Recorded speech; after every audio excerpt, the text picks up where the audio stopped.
Welcome back, everybody. This one is all for the parents out there who are concerned for the kids, as every parent is, with the virtual learning, then back to school learning. What to do as a parent. You're worried about your little ones. Here to take us through, welcome back. It's about time. We have Ruth Rumack. She's the Director of Education of Ruth Rumack's Learning Space, as we call her. Ruru, the educational guru. How have you been? Thank goodness we have been all right. We're doing great. Okay, so let's talk about it. You said the transition years are the toughest. So what do you mean by that?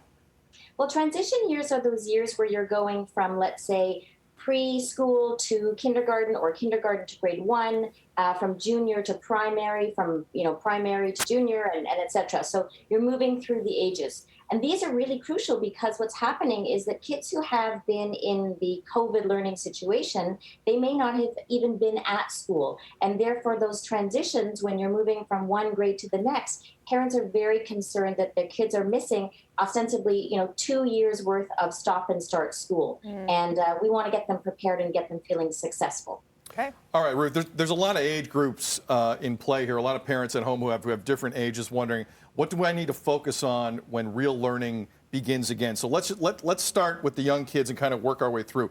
The crucial skills for K1, what should parents be looking for?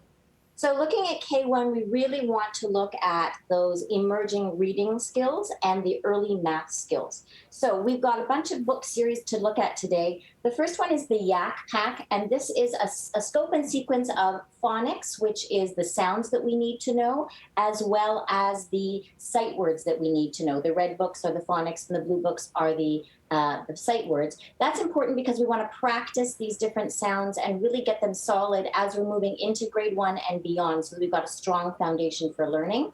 Some other, very popular books are the Pete the Cat, anything that really takes you from the beginning stages of just early first sounds of vowels and other sound combinations and works you through at the same time. Always popular are the Dr. Seuss books, anything that has rhyming, anything that has a rhythm to it, so that kids can follow along with the rhythm as they're practicing their sights and their sounds. That's on the reading side. On the writing side, of course, grade K, K to 1 is all about forming letters, making sure that your letters look right. And I love to do something called the mailbox at home. So you can take an empty box, you can write a letter to your kids, put it in the box, leave it for them in the morning. They pull it out, they read it, and then they write one for you, and then you get to pull it out next. I used to do this with my students. We used to slip them under the door so that we would have some surprise element there too. And of course, with forming letters, you definitely want to be practicing that formation. And it doesn't have to be with a paper or a pencil. It can be with shaving cream on a cutting board, or chocolate pudding, or finger paint, whatever it is that you have at hand. But anything that allows us to practice tracing those letters is really important. Cute. And then you have math skills. I've got lots of math skills. So numbers and number sense, looking at different items, sorting things, making patterns. You can take big beads and create a different pattern. You can just take any items that you have in your house. So for example, I've got some play animals. I'm going to put a plate out with a number card on it, and then the child would have to find 3 items that match the number 3 on the plate.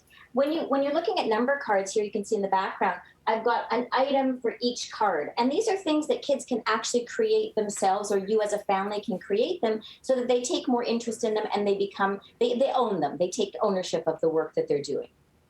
Ruth has tips on so many age groups. I know a lot of parents worrying that the kids have been home too long and they're kind of missing out. So RuthRumack.com if you want more information. RuthRumack.com. Ruth, time is not our friend, but we appreciate you joining us today. Thank you. My pleasure. See you soon. All right, you sound off coming up a little later on. If you haven't been paying attention here, the Vancouver Canucks are in the middle of an outbreak inside their dressing room. It's got a lot of people talking across the country. What is the role of sports right now during this pandemic? We ask you, what has sports meant to you during the pandemic? 1-866-267-3797. Feedback at breakfasttelevision.ca. Twitter 24/7 at Breakfast TV. Coming up a little later on, we'll hear from you. We'll read your responses. You sound off on BT. Good morning, everyone. Hope you're enjoying your Monday. More after this.